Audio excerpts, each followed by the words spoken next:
नमस्कार और the deep dive में आपका स्वागत है। आज हम गढ़वाल हिमालय के एक काफी गुमनाम से जंगल की कहानी पर बात करने वाले हैं। इसका नाम है भुजगवन। हाँ, भुजगवन। और जो स्रोत हम देख रहे हैं उसका शीर्षक है भुजवनाथ का शाप, मिथक और प्रकृति का अनुशासन। और मैं ये साफ कर दूं कि ये सिर्फ कोई डरावनी कहानी नहीं है। बिल्कुल नहीं। ने उससे कहीं ज्यादा गहरी है। ये कहानी असल में विज्ञान, विश्वास और कह सकते हैं प्रकृति के सम्मान के बीच की एक जबरदस्त टक्कर है। और इसकी जो मुख्य किरदार है आद्या, वो देहरादून की एक रिसर्च स्टूडेंट है। वो लोक कथाओं पर काम करने के लिए भुजगवन पहुंचती है। लेकिन वहां पहुंचते ही गांव वाले उसे एक अजीब सी चेतावनी देते हैं। हाँ, वो कहते हैं कि सूर्यास्त के बाद उस जंगल में मत जाना। बिल्कुल। वहां भुजगनाथ नाम के एक प्राचीन नाग साधक की आत्मा है और उसका शाप आज भी जिंदा है। और सबसे अजीब बात तो ये बताते हैं कि जंगल में असली सांप नहीं है ही नहीं, सिर्फ उनकी परछाइयां घूमती हैं। सोचकर ही अजीब लगता है। यहीं से तो असली सवाल खड़ा होता है ना। एक तरफ है आद्या जो हर चीज को तर्क और सबूत की कसौटी पर तौलती है, और दूसरी तरफ है गांव वालों की सदियों पुरानी मान्यताएं। तो जब ये दोनों दुनियाएं टकराती हैं तो क्या होता है? चलिए आज इसी गुत्थी को सुलझाने की कोशिश करते हैं। तो आद्या इन सब चेतावनियों को सुनकर जाहिर है बस हंस देती है। उसे ये सब अंधविश्वास लगता है। हाँ, और वो गांव वालों से एक ऐसा सवाल पूछती है जो उसकी पूरी सोच को साफ कर देता है। वो कहती है, अच्छा मान लिया, पर परछाइयां भी क्या किसी को काट सकती हैं? ये सवाल बहुत दिलचस्प है। पहली नजर में देखें तो ये एक बिल्कुल तर्कसंगत सवाल लगता है। बिल्कुल। लेकिन अगर हम थोड़ा गहरा सोचें तो क्या ये सिर्फ तर्क है या एक तरह का अहंकार भी है? ये मानना कि जो चीज मेरी समझ या विज्ञान के दायरे से बाहर है वो हो ही नहीं सकती। मतलब जिसे हम साबित नहीं कर सकते उसे अंधविश्वास मान के सिरे से खारिज कर दो। बिल्कुल। और आद्या इसी सोच के साथ इन सारी चेतावनियों को नजरअंदाज करके एक शाम अपनी डायरी लेकर जंगल में चली ही जाती है। और स्रोत में जंगल के माहौल का जो वर्णन है वो कमाल का है। पेड़ों की जड़ें वो ऐसी मुड़ी तुड़ी हैं जैसे हजारों सांप एक दूसरे में लिपटे हों। और हवा में एक अजीब सी खामोशी। हाँ बिल्कुल। और फिर अचानक वो खामोशी टूटती है। उसे अपने सामने की झाड़ियों से एक सर सर की आवाज आती है। एक जानी पहचानी आवाज। हाँ, जैसे कोई सांप रेंग रहा हो। वो अपनी टॉर्च जलाती है लेकिन वहां कुछ भी नहीं होता। यही वो पहला पल है जहां बेचैनी शुरू होती है, जब आपकी आंखें और आपके कान आपको अलग अलग कहानी सुना रहे हों। और ये बेचैनी डर में तब बदल जाती है जब वो पीछे हटती है और उसके पैर के ठीक पास से एक जोरदार फुफकार सुनाई देती है। ओह! वो घबराकर नीचे देखती है और पाती है कि वहां कोई सांप नहीं है। तो फिर क्या था? बस एक लंबी, काली, रेंगती हुई परछाई, सिर्फ परछाई, बिना किसी शरीर के। एक मिनट, इस पर जरा रुकते हैं। एक परछाई जिसका कोई स्रोत नहीं है, जो अपनी मर्जी से चल रही है और आवाज भी कर रही है। हाँ, ये वो पॉइंट है जहां विज्ञान के सारे नियम, तर्क की सारी दीवारें सब ढह जाती हैं। यहां से इंसान का सबसे पुराना साथी डर हावी होने लगता है। डर तो अभी शुरू ही हुआ था। जैसे ही आद्या उस परछाई से सहमकर पीछे मुड़ती है, उसे एक गहरी, ठंडी आवाज सुनाई देती है, जैसे हवा खुद बोल रही हो। और क्या कहती है वो आवाज? मेरी तपस्थली में क्यों आई हो? और उसके सामने कौन था? भुजंगनाथ। हाँ, पर कोई इंसान नहीं। धुएं जैसी एक आकृति, एक लंबा जटाधारी साधक जिसके शरीर पर चंदन की लकीरें हैं और आंखें कोयले की तरह दहक रही हैं। यहां स्रोत एक बहुत जरूरी बात बताता है। भुजंगनाथ की आवाज में गुस्सा नहीं था। नहीं, गुस्सा नहीं था, बल्कि सदियों की थकान थी। ये बात उसे किसी आम भूत प्रेत से बहुत अलग बना देती है। वो डरावना है, पर उसमें एक गहरा दुख भी छिपा है। हाँ, जैसे वो कोई हमलावर नहीं बल्कि अपनी जगह की रक्षा करने वाला एक प्रहरी हो। बिल्कुल। आद्या किसी तरह हिम्मत जुटाकर कहती है कि वो बस रिसर्च के लिए आई हैं। इस पर भुजंगनाथ का जवाब बहुत गहरा है। वो कहता है, ज्ञान की भूख ही मनुष्य को तबाही की ओर ले जाती है। मेरे समय में भी ऐसा हुआ था। और फिर वो अपनी कहानी सुनाता है। हाँ, अपनी कहानी। और उस कहानी में एक बहुत बड़ा मोड़ है जो सब कुछ बदल देता है। बिल्कुल। भुजंगनाथ बताता है कि उसने नाग विद्या सीखी थी, सांपों को समझने और उनसे बात करने की शक्ति। अच्छा। उसका एक शिष्य था, अतुल, जो बहुत लालची था। वो सांपों पर काबू पाना चाहता था और इसके लिए उसने अपने गुरु की शक्ति चुराने की कोशिश की।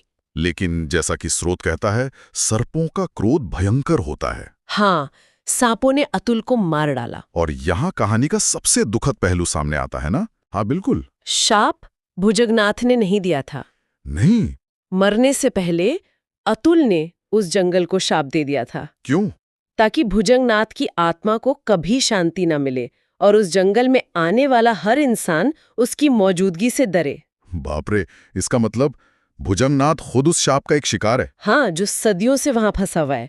ये जानने के बाद तो आद्या का नजरिया ही बदल गया होगा। जाहिर है, अब वो उसे खतरे की तरह नहीं बल्कि एक पीड़ित की तरह देख रही थी। तो वो उससे पूछती है कि अगर तुम निर्दोष हो तो लोगों को नुकसान क्यों पहुंचाते हो? सही सवाल। और भुजंगनाथ जो जवाब देता है, मुझे लगता है वही इस पूरी कहानी का दिल है। क्या कहता है वो? भुजंगनाथ कहता है, मैं किसी को नहीं छूता। लोगों को डर उनकी अपनी आत्मा दिखाती है। यहाँ जो आता है उसे अपने कर्मों की परछाइयां सताती हैं। वाह, मतलब ये जंगल, ये तो एक आईना है। हाँ, एक आईना। यहाँ कोई बाहरी भूत प्रेत या कोई दानव नहीं है। वो जो सांपों की परछाइयां हैं, वो लोगों के अपने अंदर के डर, अहंकार और लालच का ही प्रतिबिंब है। खतरा बाहर है ही नहीं। खतरा हमारे भीतर है। जंगल बस उसे हमारे सामने लाकर खड़ा कर देता है। ये एक जबरदस्त विचार है। और जैसे ही भुजंगनाथ ये कहता है, आद्या को अपने आसपास कई परछाइयां रेंगती हुई महसूस होती हैं। और फिर वो सबसे डरावना मंजर देखती है। उसकी अपनी परछाई जो जमीन पर थी, वो उससे अलग हो जाती है। क्या? हाँ, और एक सांप की तरह उसकी तरफ बढ़ने लगती है, जैसे उसे निगल जाना चाहती हो। तो मतलब उसकी अपनी ही पहचान, उसका अपना अस्तित्व उस पर हमला कर रहा था। लेकिन क्यों? उसकी परछाई क्यों? वो कांपते हुए यही पूछती है, मैंने क्या गलत किया है? और भुजंगनाथ का जवाब सीधा और गहरा है। वो कहता है, तुम्हारी जिद। जंगल चेतावनी देता रहा, पर तुमने उसे अंधविश्वास समझा। मनुष्य जब प्रकृति का अपमान करता है तो प्रकृति दंड देती नहीं, सिर्फ दर्प तोड़ देती है। प्रकृति दंड नहीं देती, सिर्फ दर्प तोड़ देती है। ये पंक्ति, ये इस कहानी का सार है। हाँ, प्रकृति बदला नहीं लेती, वो सिर्फ हमें हमारी असली जगह दिखाती है। आद्या की जो जिद थी कि मैं सब जानती हूं और ये सब अंधविश्वास है, वही उसकी परछाई बनकर उस पर हमला कर रही थी। वो कोई और नहीं बल्कि उसका अपना बौद्धिक अहंकार था। और उस परछाई के हमले से आद्या के भीतर से किसी के रोने की आवाज आती है, जैसे उसका ही कोई हिस्सा मदद मांग रहा हो। वो चीख पड़ती है, मुझे बचाओ। और तब भुजंगनाथ, हाँ, भुजंगनाथ जिसे वो खतरा समझ रही थी, वही उसकी मदद करता है। ये भी एक सुंदर विरोधाभास है।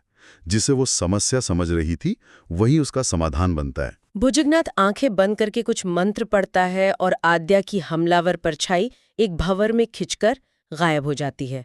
सब कुछ फिर से शांत हो जाता है। और जाते जाते भुजंगनाथ उसे आखिरी सबक देता है। हाँ, वो कहता है, जाओ, याद रखना, ये जंगल ज्ञान देने के लिए है, चुनौती देने के लिए नहीं। इस एक वाक्य में बहुत बड़ा फर्क है। ज्ञान विनम्रता से हासिल किया जाता है, जबकि चुनौती वो अहंकार से दी जाती है।